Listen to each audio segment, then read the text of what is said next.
Halo semuanya, terima kasih sudah klik video ini dan selamat datang kembali di channel Movie Story.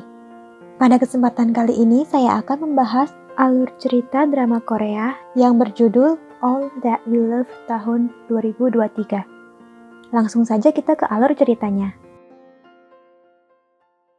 Episode 1 dibuka dengan diperlihatkannya sepasang sahabat bernama Go Yoo yang diperankan oleh Oh Se-hun dan Go Joon-hee yang diperankan oleh Jo Jun-young sedang bersiap untuk melakukan operasi transplantasi. Dokter yang saat itu mengoperasi mereka berdua adalah Ibu Go Yoo. Go Yoo dan Joon-hee masuk ke ruang operasi tanpa perasaan takut dan khawatir. Tidak ada yang tahu bahwa di tengah proses operasi, terjadi hal yang di luar kendali dan salah satu monitor menunjukkan bahwa hanya ada satu pasien yang selamat. Scene beralih maju 17 tahun setelah kejadian itu ke tahun 2023. Seorang pria sedang bersiap untuk melakukan aktivitasnya. Saat itu, angin bertiup dan menerbangkan sebuah foto yang memperlihatkan dua remaja laki-laki dan satu remaja perempuan. Di belakang foto tersebut, tertulis kalimat, "Semua hal yang kita cintai." Lalu, ingatan sang pria terbang kembali ke tahun 2006. Di sebuah SMA, Go Yoo terlihat sedang bertanding basket melawan sekolah saingan, sementara Joon-hee terlibat perseteruan dengan seorang senior. Setelah melalui pertandingan yang sengit dan panas, Go Yoo dan tim SMA Hara berhasil memenangkan pertandingan. Di sisi lain, Joon-hee terselamatkan oleh kemunculan guru yang menghentikan si senior yang mencoba memulai perkelahian. Akan tetapi, si senior yang tidak puas kembali menghampiri Joon-hee di kelasnya dan melanjutkan tujuannya memancing keributan. Saat itulah Go Yoo kembali setelah menyelesaikan pertandingan dan membela Joon-hee. Sore itu, Gong Yoo dan Joon-hee merayakan ulang tahun Joon-hee bersama nenek Joon-hee, Nyonya Mo. Dan sebelum pergi, nenek Joon-hee membawakan bekal makanan kepada Go Yoo untuk diberikan kepada orang tuanya. Di rumah sakit, Ibu Go Yoo memberikan sebuah kaos Arsenal bernomor punggung Thierry Henry kepada Go Yoo. Ibu Go Yoo berkata kalau kaos itu adalah hadiah dari salah satu pasien untuk Go Yoo. Sebelum pulang, Go Yoo dan ibunya berbagi momen hangat. Namun saat itu, Ibu Go Yoo mendapat panggilan darurat sehingga harus segera pergi. Go Yoo memandang kepergian ibunya, seakan hal ini bukan baru kali ini saja terjadi. Flashback ke tahun 1996. Saat itu, Go Yoo yang sedang bersembunyi di dalam lemari di ruang kerja ibunya bertemu dengan Go Jun-young, kakak Joon-hee. Sebelumnya, Ibu Go Yoo memanggil Ibu Jun-young untuk keluar. Tindakan itu mengindikasikan bahwa kondisi Jun-young sepertinya tidak baik. Kembali ke tahun 2006, di mana Go Yoo, Joon-hee, dan teman mereka Suntak sedang berada di salon potong rambut sambil bergosip tentang murid baru dan berebut poster artis. Acara rebutan poster itu berakhir menjadi adegan kejar-kejaran antara Go Yoo dan Joon-hee. Saat Joon-hee sedang mengejar Go Yoo, tiba-tiba Joon-hee diserang sakit kepala dan pandangannya kabur. Sementara itu, murid baru yang bernama Han So-yeon menaruh sebuah kaos Henry di atas tempat tidur kakaknya. Alih-alih langsung menuju kelas, So-yeon malah memilih untuk bersembunyi di UKS. Di kelas, Joon-hee mendapatkan serangan sakit kepala dan pandangan buram lagi, sehingga Go Yoo membawanya ke ruang UKS. Mereka berdua tidak menyadari kehadiran orang lain di UKS dan masih memperdebatkan soal poster artis. Demi menenangkan Joon-hee yang ngambek, Go Yoo akhirnya mengalah. Mereka memutuskan untuk menentukan kepemilikan poster dengan undian koin. So-yeon memungut koin yang terjatuh itu, lalu Go Yoo dan Joon-hee pun terpesona saat melihatnya. Beralih kembali ke pria di tahun 2023 yang ternyata berprofesi sebagai psikiater. Ia bernama Dr. Go dan sedang berbicara mengenai gangguan kecemasan kepada pasiennya. Dr. Go juga mempunyai kaos bernomor punggung Henry yang dibingkai dan dipajang di dinding kantornya. Dr. Go menonton berita yang mengabarkan bahwa aktris Han So-yeon sedang membintangi drama baru. Lalu, So-yeon pun muncul di kantor Dr. Go. Kembali ke tahun 2006. Di kelas, para siswa menyambut kedatangan So-yeon. Guru memperingatkan Joon-hee bahwa kini ia punya saingan. karena Soyeon juga dikenal sebagai siswi berprestasi di sekolah lamanya. Goyu menegur Pak Guru karena telah menyebutkan soal persaingan pada murid yang baru pindah. Sepulang sekolah, Goyu dan teman-temannya bermain video games dan Junhee memenangkan kaos Henry milik Goyu. Mereka berjalan bersama sambil membicarakan tentang Soyeon, tanpa menyadari orang yang dibicarakan sedang berjalan di belakang mereka. Soyeon melihat Junhee yang menggunakan kaos Henry, mengira kalau Junhee adalah kakaknya. Soyeon langsung memeluk Junhee dan membuat kedua cowok ini kaget. Goyu bertanya-tanya bagaimana jadinya bila saat itu dialah yang memakai kaos itu.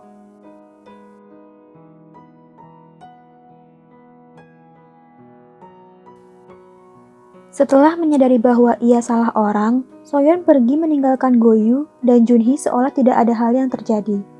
Kemudian penonton dikirim kembali ke kantor Dr. Go di mana Soyeon yang tiba-tiba muncul sedang mengamati semua buku dan penghargaan yang ada di sana.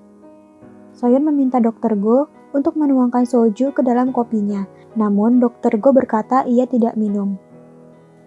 Soyeon mengatakan kalau seharusnya ia datang menemui Dr. Go lebih awal. Ini sudah 16 tahun sejak mereka terakhir kali bertemu, tetapi Soyeon senang ternyata Dr. Go belum menikah. Kembali ke tahun 2006, Goyu dan Junhee tidak senang melihat sikap Soyeon yang kasar kepada murid lain. Sepulang sekolah, para cowok mencoba untuk membeli bir menggunakan identitas palsu. Namun, setelah mencoba berkali-kali pun mereka gagal dan akhirnya memutuskan untuk memesan makanan saja. Ketika sedang bermain game sambil menikmati makanan, Yu tidak menyadari bahwa ia makan saus yang mengandung kacang. Tak berapa lama, di kulitnya muncul bintik merah alergi. Mereka bertiga pontang-panting mencari obat alergi Goyu. Setelah berhasil mengatasi alerginya, suntak pulang. Goyu dan Junhee mengenang pertemuan pertama mereka berdua. Saat itu, Goyu membawa Junhee menemui kakaknya Junyoung di rumah sakit. Seharian itu ketika sedang melakukan perburuan bir, para cowok bertemu dengan Soyeon tetapi mereka tidak saling tegur. Sementara itu di kafe tempat part-time-nya, Soyeon melihat sebuah jam tangan milik teman kerjanya di ruang staf. Beberapa saat kemudian, ketika si pemilik mencari jam itu, jamnya tidak berhasil ditemukan dimanapun. Hari itu, penjualan bunga nenek Junhee juga sedang tidak baik. Setelah Goyu pulang, Junhee kembali diserang sakit kepala, tetapi ia segera minum obat agar bisa lanjut belajar. Junhee sadar sehari sudah larut, kemudian pergi mencari neneknya. Nenek Junhee menyadari Junhee demam, namun Junhee menutupinya dengan membuat alasan. Keesokan harinya, Junhee menggunakan kacamata. Di tahun 2023, Soyeon kembali mengunjungi Dr. Go yang sekarang menggunakan kacamata. Kali ini, Soyeon berdandan dan membawa soju untuk ditambahkan ke dalam kopinya. Soyeon berusaha membangun percakapan yang akrab, lalu mengeluhkan mengapa Dr. Go menjalani kehidupan yang membosankan. Meskipun Dr. Go mengatakan bahwa ia bersenang-senang, tetapi ia tidak bisa menatap mata Soyeon. Kembali ke sekolah, senior yang sebelumnya lagi-lagi mencoba memulai keributan dengan Junhee. Namun kemudian berlalu mengalihkan targetnya kepada siswa lain. Sementara di kelas, Yu menawarkan seragam olahraga cadangannya untuk Soyeon. Akhirnya mereka telat menuju aula olahraga dan disambut ledekan dari teman-temannya. Goyu diminta guru untuk menunjukkan kemampuannya bermain basket dan akhirnya menghabiskan waktu untuk memberikan pelajaran cara memasukkan bola kepada satu persatu murid. Goyu sangat bangga ketika Junhee yang sama sekali tidak atletik berhasil memasukkan bola ke dalam ring, dan hampir sama senangnya ketika mengetahui Soyeon ternyata cukup atletik.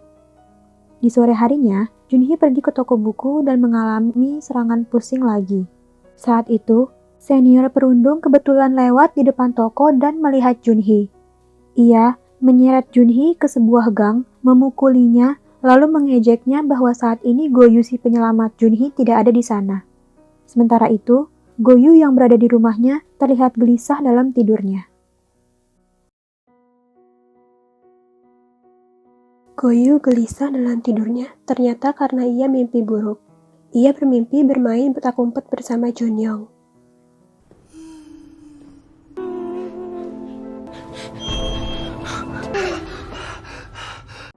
sementara nenek Junhee di rumah mengkhawatirkan Junhee yang hingga menjelang tengah malam belum juga pulang. Setelah dikeroyok habis-habisan oleh gengsi senior yang diketahui bernama John Sang-kyu, tubuh Junhee ditinggalkan begitu saja dalam kondisi babak belur sampai kemudian ia ditemukan dan dilarikan ke rumah sakit. Di tahun 2023, Suntak dewasa mendatangi klinik Dr. Go untuk memberitahu bahwa pencarian mereka belum menemukan titik terang. Sepertinya, Dr. Go dan Suntak sedang mencari keberadaan seseorang. Suntak menduga apakah mungkin orang yang mereka cari telah meninggal dunia karena sama sekali tidak tercium jejaknya. Kembali ke tahun 2006, sebagai dokter yang menangani Junhee, Ibu Goyu menemukan bahwa ternyata Junhee mengidap gagal ginjal kronis. Berita ini membuat nenek Junhee sangat terpukul karena dahulu Junyoung juga memiliki penyakit serupa dan tidak berhasil selamat. 아팠어. Karena kondisinya yang parah ini, Junhee harus cuti sementara dari sekolahnya. Setelah mengetahui kondisi Junhee, Goyu kesal terhadap sang ibu yang dianggapnya terlalu santai menanggapi situasi. Namun, sang ibu berkata bahwa tidak ada yang bisa mereka lakukan selain menunggu donor dari pasien yang mati otak. Dan yang dapat mereka lakukan selagi menunggu adalah melakukan hemodialisis rutin kepada Junhee. Walau rasanya pasti menyakitkan, Junhee tidak mengeluh dan meratapi nasibnya. Itu karena ia memiliki dua sahabat dekat yang mampu membantunya melewati masa-masa sulit selama perawatan.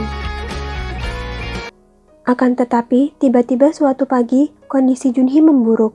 Ternyata hemodialisis tidak bekerja bagi Junhee. Melihat sahabatnya di antara hidup dan mati, Goyu memutuskan untuk mendonorkan ginjalnya meski niatnya itu ditentang keras oleh sang ibu. Goyu rela melepaskan mimpinya sebagai seorang atlet demi kelangsungan hidup Junhee. Nenek Junhee memahami beban di hati ibu Goyu dan mengatakan padanya bahwa ia sama sekali tidak mengharapkan apapun dari Goyu maupun ibu Goyu. Nenek Junhee juga mengungkapkan bahwa dahulu setelah kematian Junyoung, kemudian disusul dengan kedua orang tua Junhee, nenek sempat berpikir mengajak serta Junhee untuk menyusul Junyoung dan kedua orang tuanya. Tetapi kemudian, Goyu yang berkepribadian ceria datang dalam hidup mereka dan memperlakukan Junhee seperti adiknya sendiri. Sejak saat itu, nenek mendapatkan kembali semangat hidup dan bertekad untuk merawat serta membesarkan Goyu menggantikan sang ibu yang sibuk di rumah sakit. Setelah mendengar curahan hati sang nenek, ibu Goyu mulai bisa menerima keputusan anaknya dan menjelaskan efek samping yang dapat terjadi padanya setelah operasi. Begitu hasil tes kecocokan keluar, dan Goyu dinyatakan memiliki presentase kecocokan yang besar, dia sangat senang. Akhirnya, tibalah hari akan dilakukannya operasi seperti pada awal episode 1. Namun sampai saat ini, masih belum dijelaskan apa sebenarnya yang terjadi di ruang operasi ketika para staf medis panik karena kemungkinan terjadi masalah saat operasi berlangsung. Singkat waktu, sebulan pasca operasi, Junhee dan Goyu belum juga masuk sekolah. Absennya kedua orang ini mau tidak mau menarik perhatian Soyeon, bahkan sampai membuat Soyeon salah mengira orang lain sebagai Junhee. Sampai suatu ketika, saat Soyeon sedang dipaksa melakukan sesuatu oleh Jung-eun dan kawan-kawannya di dalam gudang, tiba-tiba Goyu dan Junhee muncul dan seolah menjadi pahlawan baginya.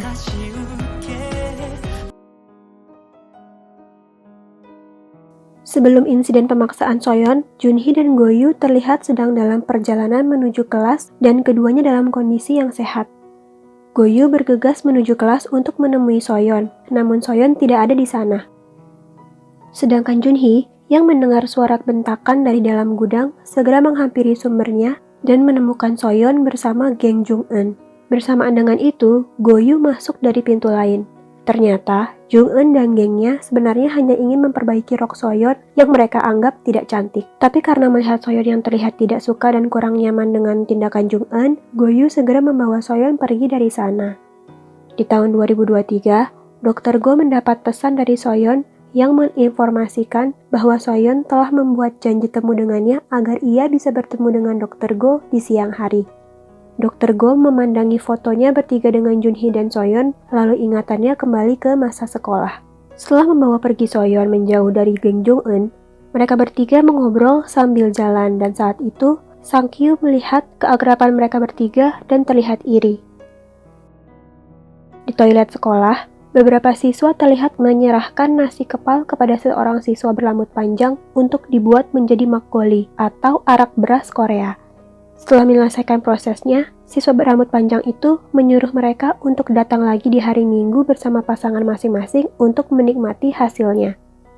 Suntak yang saat itu membawa beras merah dikeluarkan dari rencana dan memohon pada salah satu temannya untuk diajak hari Minggu nanti. Sayangnya, Goyu ingin mengajak orang lain dan sepertinya Junhee tahu bahwa Goyu ingin mengajak Soyeon. Malam harinya, saat sedang belajar, Junhee mengalami keanehan pertama pada tubuhnya. Junhee yang kidal tidak sadar bahwa sekarang ia bisa menulis dengan tangan kanan.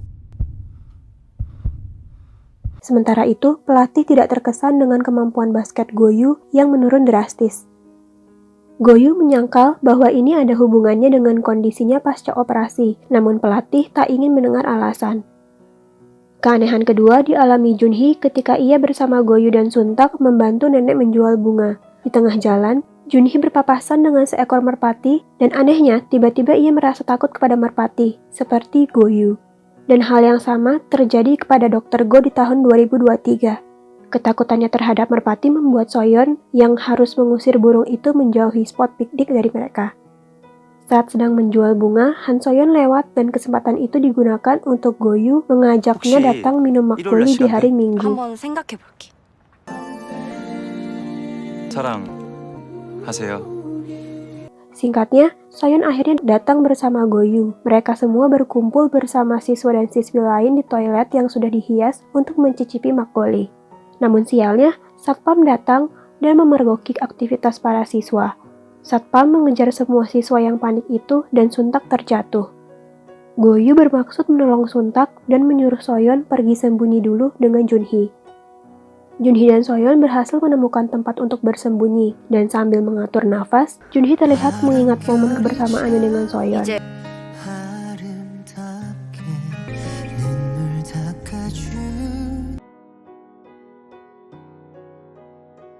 Junhee sepertinya ingin mengatakan sesuatu kepada Soyeon, namun sayangnya telepon dari Goyu menginterupsi.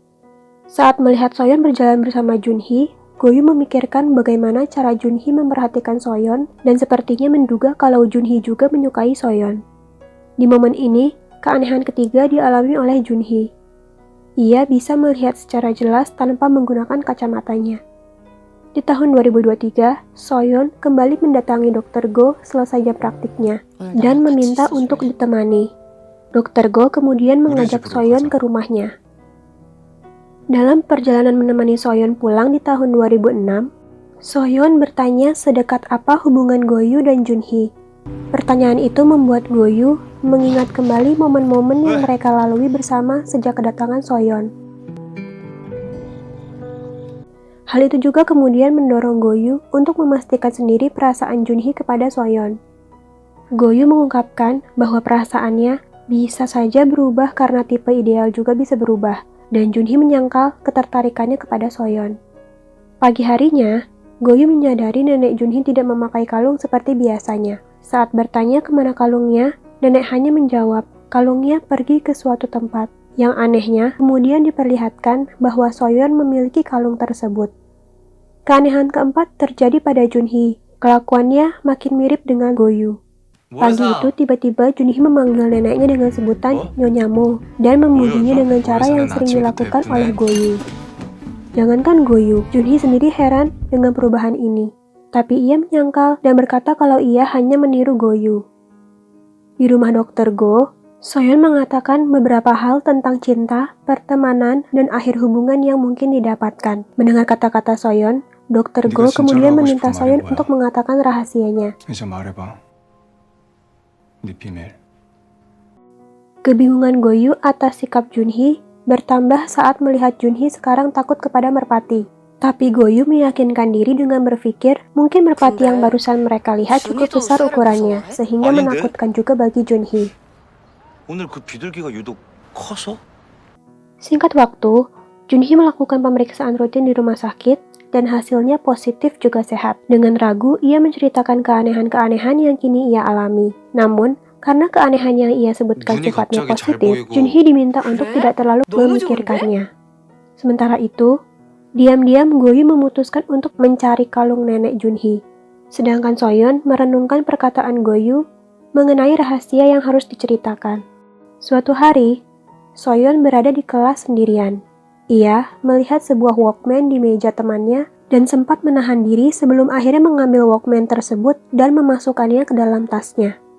Tepat saat itu, Goyu muncul memanggilnya dan mengejutkan Soyeon. Beralih dulu ke masa depan. Soyeon menyalakan TV di mana dalam berita disebutkan bahwa ia sedang terlibat kasus pencurian. Soyeon mengatakan pada Dr. Go bahwa itulah rahasia yang selama ini ia simpan. Rahasia yang diketahui oleh semua orang kecuali Dr. Go. Kembali ke kelas, Goyu menggeledah tas Soyeon. Di dalamnya, bukan hanya Walkman yang barusan diambil Soyeon, tapi ia juga menemukan kalung milik nenek Junhee. Saat Soyeon akan mengungkapkan sesuatu, Goyu memotongnya dan menyebutnya sebagai pencuri.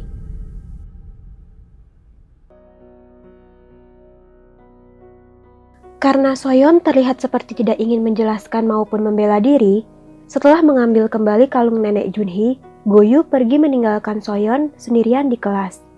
Pada tahun 2023, Dr. Go yang memiliki alergi kacang meminta Suntak untuk mengirimkannya makalah tentang gejala kleptomania saat menstruasi atau gangguan impuls patologis. Kembali ke tahun 2006, setelah kejadian itu, hubungan Goyu dan Soyeon merenggang. Tidak hanya itu, Soyeon yang awalnya sudah mulai mau membuka diri dengan teman-teman lain juga kembali menutup dirinya. Suntak mengira alasannya adalah karena Goyu bertengkar dengan Soyeon. Tetapi saat Junhee menanyakannya langsung pada Goyu, Goyu tidak menjawab. 왜? Lalu, keanehan lain terjadi pada Junhee.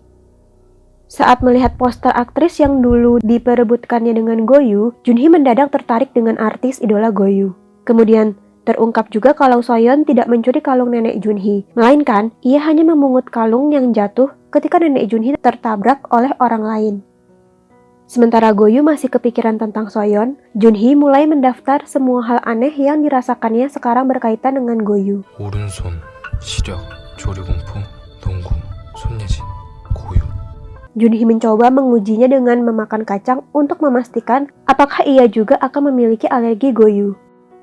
Meski masih marah dan kecewa, Goyu tidak bisa melihat Soyeon terganggu. Karena itulah ia juga mencoba membantu Soyeon saat Sangkyu mengganggunya. Tetapi, Soyeon menolak bantuan Goyu, dan akhirnya Goyu tidak tahan lagi untuk bertanya tentang kebiasaan mencuri Soyeon.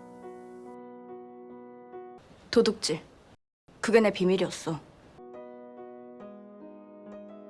Dr. Go memberitahu Soyeon bahwa kebiasaan mencurinya merupakan gejala kleptomania saat menstruasi. Hal itu diakibatkan oleh gangguan kontrol impuls akibat sindrom pramenstruasi dan merupakan sebuah penyakit mental, tetapi bisa disembuhkan.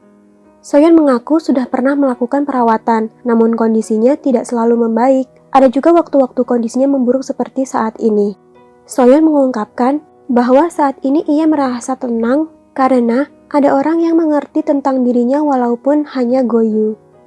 Di tahun 2006, Soyeon yang sedang bekerja part-time kembali diuji saat melihat sebuah ponsel tergeletak di meja. Kali ini, untungnya Soyeon tersadarkan oleh suara rekan kerjanya.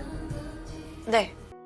Akan tetapi, karena tidak bisa melampiaskan hasratnya, sepulang kerja Soyeon mendatangi minimarket untuk mencuri cemilan. Dan kali ini, aksinya itu dipergoki oleh Junhee. Reaksi Junhee membuat Soyeon terkejut karena meski sudah menyaksikan aksinya, Junhee sama sekali tidak bertanya ataupun menghakimi Soyeon. Junhee hanya bertanya apakah Goyu juga mengetahui kebiasaan Soyeon ini. Di sisi lain, Junhee melihat Sangkyu sedang merundung seseorang dan seketika mengingat lagi kejadian pengeroyokan yang dialaminya. Junhee yang biasanya hanya diam, kali ini seperti tidak bisa menahan emosinya untuk mengejar Sangkyu dan memukulnya. Akan tetapi, kemampuan berkelahi Junhee tentu tidak sebanding dengan Sangkyu dan membuatnya babak belur. Tak berapa lama, Goyu yang khawatir karena Junhee tak kunjung datang, menyusul dan membantunya.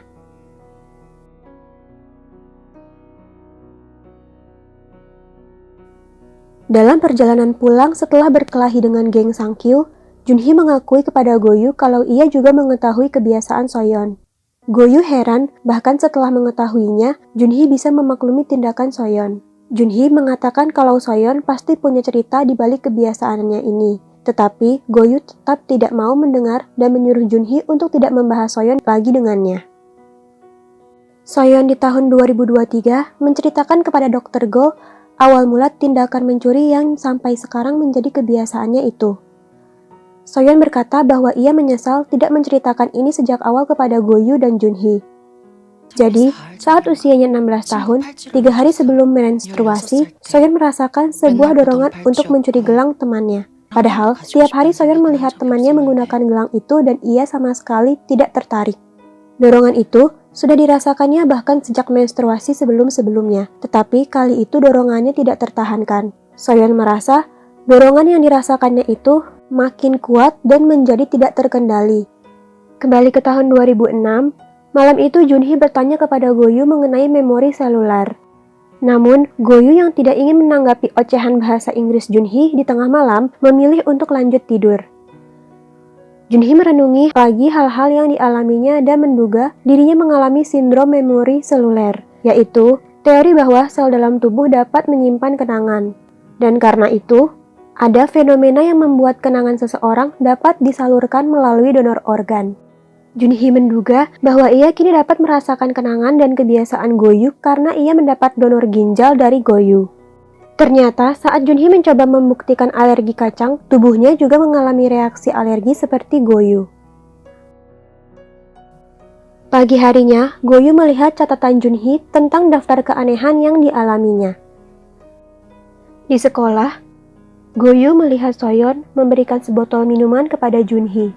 Juga menyadari Junhee sekarang menulis menggunakan tangan kanan. Goyu lalu meminta ibunya untuk menjelaskan tentang memori seluler.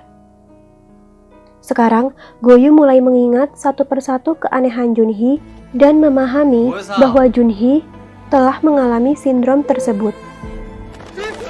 사랑을 받고 기증자 여자친구와 사랑에 빠진 사례도 있어. 내가 먼저 때린 거야. Suatu hari, Junhee lagi-lagi memergoki Soyeon yang sedang menahan hasratnya untuk mencuri di sebuah toko. Ini, Junhee berhasil menghentikan Soyeon dan Goyu melihat kejadian itu. Goyu menyuruh Junhee untuk tetap menjauhi Soyeon dan jangan terlibat lagi dengannya karena bisa berbahaya bagi mereka apabila Soyeon tidak bisa mengendalikan kebiasaannya itu. Tetapi, Junhee tidak mau. Junhee mencoba memberikan pengertian kepada Goyu. Namun Goyu malah menuduh Junhee mungkin menyukai Soyeon karena terkena sindrom memori seluler sehingga perasaan Goyu pada Soyeon juga dirasakan oleh Junhee. Junhee menyangkal dan mengungkapkan bahwa ia sudah menyukai Soyeon sejak pertama kali melihatnya di UKS seperti Goyu. Jadi, Junhee menyuruh Goyu untuk tidak ikut campur terhadap perasaannya. Keesokan harinya, salah satu teman sekelas mengeluh karena dompetnya hilang. Pandangan menuduh Goyu dan siswi yang bernama Yunjong itu langsung terarah kepada Soyeon dan Junhee melihat itu. Padahal, dompet Yunjong ternyata hanya terselip di dalam tasnya.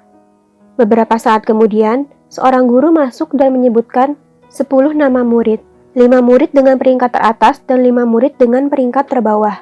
Junhee dan Soyeon masuk dalam peringkat teratas sedangkan Goyu masuk dalam deretan peringkat terbawah. Sang guru kemudian membandingkan kedua kubu siswa tersebut dengan mengatakan setelah mereka lulus, mereka tidak akan pernah saling bertemu lagi. Guru tersebut lalu menjadikan kedua kubu tersebut contoh untuk semua murid yang duduk agar memilih dengan bijaksana jalan kubu mana yang akan mereka pilih. Sementara itu, Soyeon dewasa kini bertemu dengan Suntak yang juga adalah salah satu dokter di klinik Dr. Go. Keduanya sama-sama terkejut tetapi senang bisa bertemu lagi satu sama lain. Di sekolah, muncul rumor tentang kebiasaan Soyeon mencuri. Rumor tersebut ditiupkan oleh Yunjong dan membuat seluruh kelas menatap Soyeon dengan tatapan menghakimi. Namun, Junhee mengira Goyu telah mengatakan kepada teman-teman lain soal itu sehingga Junhee mendatangi Goyu untuk memastikannya.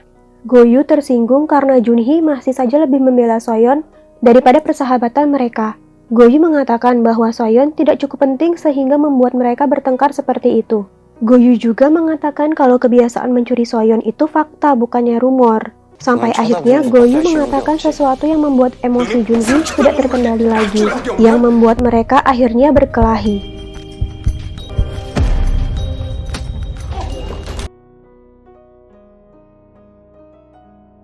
karena tidak ada satupun dari mereka berdua yang mau berbicara tentang penyebab pertengkaran dan menulis surat permohonan maaf. Akibatnya, wali mereka harus dipanggil ke sekolah. Akan tetapi, hanya nenek Junhee yang bisa datang. Nenek mencoba melunakkan hati Goyu namun tidak berhasil. Di tahun 2023, karena skandalnya, Soyeon harus pensiun dari dunia hiburan. Dr. Go yang sedang merangkai bunga mendengar percakapan telepon Soyeon dan membuat keberadaannya disadari oleh Soyeon. Soyeon kemudian menghampiri Dr. Go dan mengatakan bahwa Dr. Go masih menyukai bunga seperti dahulu. Dr. Go kemudian membalas kalau bukan dia yang menyukai bunga, tetapi orang yang dicintainya, yaitu bosnya. Kemudian, Soyeon mengambil setangkai mawar dan memberikannya kepada Dr. Go sambil mengatakan kata-kata yang sama persis seperti kata-kata Goyu dahulu ketika memberi Soyeon bunga. 하세요.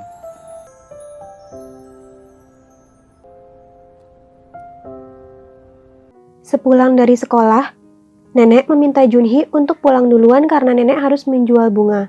Malam itu hujan deras dan Junhee mengalami mimpi buruk Goyu tentang Junyoung. Terbangun di pukul 1 pagi, Junhee baru menyadari kalau neneknya ternyata belum pulang. Dengan khawatir, Junhee mencari sang nenek sambil berusaha terus menghubunginya. Sayangnya, ponsel nenek tergeletak di tanah bersama dengan nenek yang terbaring tidak sadarkan diri di tengah bunga-bunga yang berserakan dalam hujan. Keesokan harinya, Junhee tidak masuk sekolah. Di kelas, Goyu mendapatkan telepon dari ibunya namun belum sempat menjawab. Wali kelasnya masuk dan dengan panik memanggil Goyu untuk pergi. Operasi nenek Junhee berjalan dengan lancar. Akan tetapi, karena nenek terlambat dibawa ke rumah sakit, nenek mengalami pendarahan otak. Ibu Goyu mengatakan kalau mereka belum bisa mengetahui perkembangan kondisi nenek sampai nenek sadar dan meminta keduanya untuk tetap kuat. Pasca operasi nenek, baik Goyu maupun Junhee tidak ada satupun yang ingin pergi dari sisi nenek. Sampai ibu Goyu mengeluhkan kekeras kepalaan mereka berdua. Junhee mengungkapkan pada Goyu kalau ia juga mengalami mimpi buruk yang sama. 나도 컸다. Sambil mengingat lagi kenangan bahwa Goyu lebih dekat dengan Junyoung daripada Junhee yang adiknya sendiri, mereka berdua akhirnya berbaikan. Orang-orang bahkan sampai mengira Goyulah yang adik Junyoung, saking kerasnya Goyu menangis di pemakaman Junyoung. Goyu dan Junhee dipaksa untuk bergantian menjaga nenek karena mereka harus sekolah. Akhirnya, Goyu yang menjaga nenek selagi Junhee pergi sekolah. Di sekolah, Junhee mendengar kabar bahwa Soyeon akan berhenti sekolah dan melanjutkan ke luar negeri. Pada malam harinya, Junhee menerima telepon dari Goyu. 여보세요? Meski tidak mengatakan apapun dan hanya menyebut namanya, Junhee tahu apa yang ingin dikatakan oleh Goyu. Mereka berdua hanya bisa menangis dalam diam. Setelah kedua orang tua dan kakaknya, kini Junhee juga harus kehilangan nenek sebagai satu-satunya anggota keluarga yang tersisa. Melihat Junhee yang sekarang sebatang kara, ibu Goyu kemudian mengajaknya untuk tinggal bersama. Suatu ketika, Goyu bertemu dengan Soyeon yang sedang melihat-lihat ikat rambut di minimarket dan menatapnya. Setelah membayar minumannya, Goyu langsung pergi dari sana, tetapi Soyeon mengejarnya dan berkata kalau ia tidak bermaksud mencuri. Di masa depan, Soyeon melihat kembali kalung nenek Junhee yang sekarang dimiliki oleh Dr. Go. Melihat kalung itu membangkitkan kenangan menyakitkan bagi Soyeon. Tetapi sisi baiknya, sekarang Dr. Go berani menggenggam tangan Soyeon. Ia berkata kalau menggenggam tangan Soyeon adalah hal yang sudah lama ingin dilakukannya. Sementara itu, Junhee sepertinya kembali mengalami gejala telinga berdenging. Sebulan setelahnya, Goyu mendatangi rumah nenek Junhee dan menemukan secari kertas juga kalung nenek Junhee yang ditinggalkan oleh Junhee untuknya. Dalam surat itu, Junhee hanya berpesan bahwa kalung itu diberikan untuk Goyu dan Junhee meminta maaf karena pergi tanpa berpamitan. Sampai di sini, siapa yang sudah menyangka kalau Dr. Go ternyata adalah Goyu? Di tahun 2023, ketika sedang berjalan-jalan, Soyeon mengatakan pada Dr. Goyu kalau Junhee lah yang menyuruhnya untuk menemui Goyu. Lalu, mereka berdua berhenti berjalan dan Soyeon mengatakan bahwa itu dia, sambil melihat ke arah seorang pria yang membelakangi mereka. Pria itu lalu berbalik dan memanggil Goyu. Dan kemudian, Goyu berlari dan segera memeluk sahabatnya yang sudah lama dicarinya itu, Go Junhee. Dengan demikian, alur cerita drama Korea All That We Love pun sudah selesai. Terima kasih sudah menonton. Seperti biasa, kalau kalian suka dengan video ini, jangan lupa klik like, share, dan subscribe. Dan sampai ketemu di video selanjutnya. Bye!